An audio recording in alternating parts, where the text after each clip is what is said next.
not overlooking this fight you mentioned. You also mentioned you want to be the top featherweight. Tell us more about the 126 division. You mentioned Warrington, there's Russell, there's you, there's Valdez, there's even the Frampton. Yeah, of course, yeah. Do you have a lot of options right now? There's a lot of options right at the table. Like I said, I want to, get past this fight, hopefully get the win. And I want to clear the division. I want to be the king in 126. And to do that, I had to beat Gary Russell, Oscar Valdez, Josh Warrington, that just beat Frampton. So, any of those fights. But if those fights don't happen, and you can't make them happen, I want to move to 130 and look for another title at 130. Realistically, I mean, I probably see you probably fighting either Russell or Warrington. Yeah, me too. That's why I think I already been told that I was gonna, if I get past this fight, I was gonna unify against any of those champions, Gary Russell or Warrington. I'm gonna get 3 fights this 2019. That's what I was told, and it's gonna be a unification. Has you and Gary Russell ever been in negotiations? I don't know. I've been asking for the fight. I said I want the fight. But I don't know if it's been negotiations or if there's been talks, but it's been I've been asking for that fight. I've been saying that I want that fight, and I'm pretty sure it's gonna happen in 2019. And what was your impression of the Warrington-Frampton fight? I was surprised. I was impressed. With Warrington. I know he's a tough fighter. I know he's gonna come and give a great fight, but I didn't think he was gonna come and win. I didn't think he was gonna get the upset, but he did. He came and surprised us all. He showed us all wrong, and that's what you have to do. That anything will happen. That's when it shows that anything will happen in boxing, and that's why you gotta be prepared all the time and be ready for whatever they bring you. So assuming you win, you want your number one option would be Gary Russell. Yeah, hopefully God we win. Like I said, Gary Russell beat me in the amateurs. I won the rematch. Ever since I've been wanting that rematch, and now in the pros it could happen, and to show that I'm the best in 126. You spoke about Warrington. Obviously, he beat Carl Frampton. If it were not Russell and it were Warrington, do you feel like that's another fight that maybe it's a tough-ass fight? Yeah, it's a tough fight. Would you get the credit for that as well? I mean, he just kind of got that victory. I think I'll get credit because he beat Lee Selby. He took the championship from Lee Selby. He has beat Carl Frampton, another 2-division world champion. So I think they're putting Warrington right there up there. So I think if I beat Warrington, it's gonna be a big opportunity for me, and I think they're gonna now take that into consideration. Leo, it seems that right now all the talk, you kind of jumped ahead with all that. Yeah. You mentioned you want to stay focused. Yeah.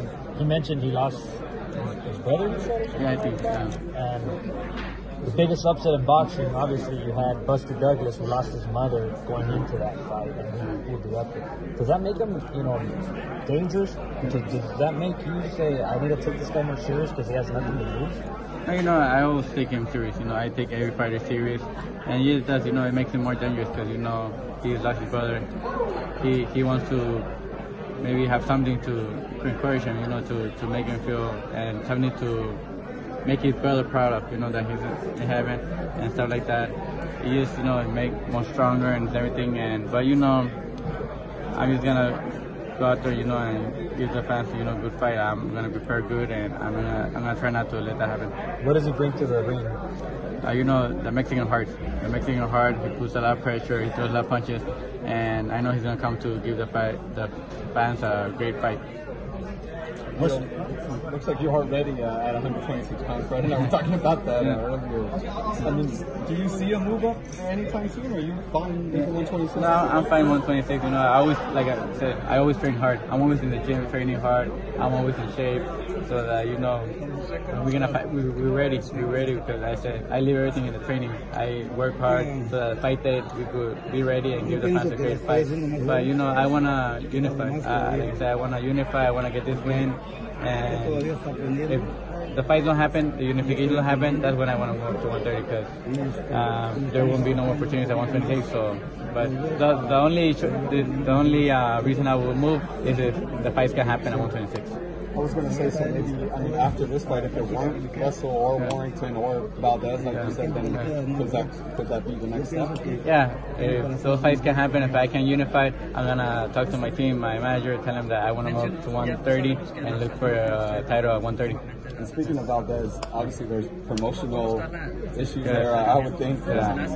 But is that fight big enough, or do you think maybe you want that fight enough, he wants that fight enough, but it's a unification fight that all those kind of obstacles can be overcome, and you can see that fight in 2019? Yeah, I think if we push it probably, and they could be all of the promotional things they could bring back, and I think that fight could happen.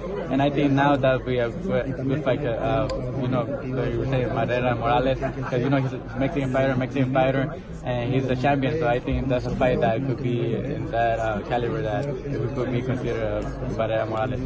Does your mouth kind of water at the idea that just because he's a fighter like yourself, he doesn't want to be the last one hit? Yeah, no, it does.